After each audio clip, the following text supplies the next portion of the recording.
গ্যাংটকের আকাশের উপর দিয়ে মেঘ ছুঁয়ে ভেসে যাওয়ার আগে আমরা দাঁড়িয়ে আছি দিওরালি স্টেশনে। দম বন্ধ করে অপেক্ষা করছি সেই মুহূর্তটার জন্য। টিকিট হাতে, চোখে উত্তেজনা নিয়ে। বন্ধুদের মুখে শুধু একটাই প্রশ্ন, কখন উঠবো রোপওয়েতে? আর তারপরেই শুরু হলো আমাদের আকাশ ভ্রমণের যাত্রা। কল্পনা করে দেখুন তো, মেঘের ভিতর দিয়ে পাহাড়ের বুক চিরে ধীরে ধীরে উড়ে যাচ্ছেন আপনি।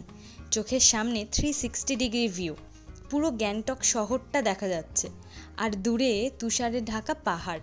বন্ধুরা, এটাই হলো গ্যাংটক রোপওয়ে রাইড। আজকে আপনাদের নিয়ে যাচ্ছি এমন এক অভিজ্ঞতার ভিতরে যেটা মিস করলে আপনারা সিকিম ভ্রমণ অসম্পূর্ণ থেকে যাবে একদম। ধীরে ধীরে যখন কেবল কার উপরে উঠতে শুরু করলো, তখন নিচের ছোট ছোট ঘর, সবুজ পাহাড় আর রাস্তা যেন ছোট্ট খেলনার মতো লাগতে শুরু করলো। গ্যাংটকের এই কেবল কার বা রোপওয়ে 3টি স্টেশনকে যুক্ত করে। এই স্টেশনগুলোর নাম হলো দিওরালি, নামনাং আর তাশিলি। আমরা রোপওয়ে রাইডের জন্য উঠেছিলাম দিওরালি স্টেশন থেকে, যেটা গ্যাংটক বাস স্ট্যান্ডের খুব কাছেই। রোপওয়ে সকাল 9:30 থেকে বিকেল 5টা পর্যন্ত খোলা থাকে। টিকিট 120 টাকা প্রতিজন, দুদিক মিলে যাওয়া আসা করার জন্য।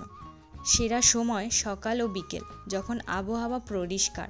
শীতে গেলে আরও মেঘ আর কুয়াশার মধ্যে দিয়ে যাওয়া যায়।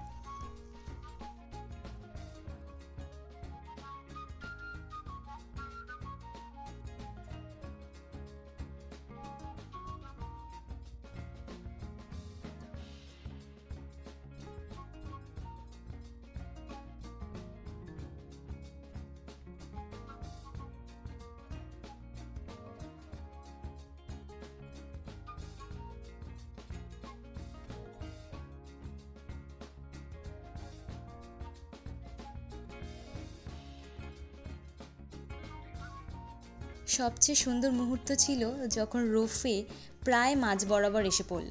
মেঘের গায়ে এসে ধাক্কা মারছে, নিচে নদী সাপের মতো বেঁকে যাচ্ছে। হ্যাঁ, ফোনেতে হয়তো বোঝা যাচ্ছে না যে নদীটা কোথায়, কিন্তু নদীটা দেখা যাচ্ছিল। আর চারপাশে যেন আকাশের সঙ্গে হাত মেলানো পাহাড়। কেবিনটা একদম কাছে ঘেরা, মানে ছবি তোলা, ভিডিও করা বা শুধু চোখ ভরে দেখার জন্য একদম পারফেক্ট। সবচেয়ে মজার বিষয় হলো, এটা ছোট্ট 10 মিনিটের যাত্রা, কিন্তু পুরো গ্যাংটক শহরটা আপনি খুব ভালো করে দেখতে পাবেন।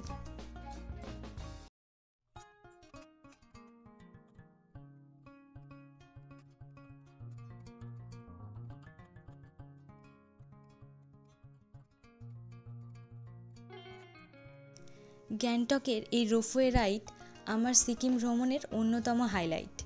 এই কয়েক মিনিটের যাত্রা আমাকে শিখিয়েছে ভ্রমণ মানে শুধু জায়গা দেখা নয়, বরং মুহূর্ত জমিয়ে রাখা।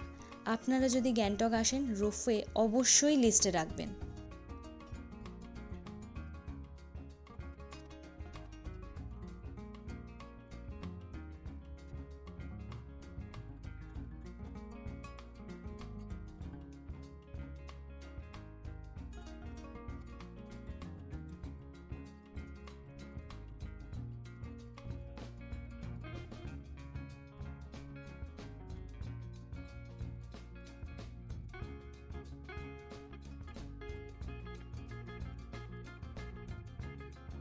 এই ভিডিওটা যদি আপনাদের ভালো লেগে থাকে তাহলে লাইক করুন, সাবস্ক্রাইব করুন, আর কমেন্টে লিখুন আপনারা কাকে নিয়ে রোপওয়ে রাইডে যেতে চান।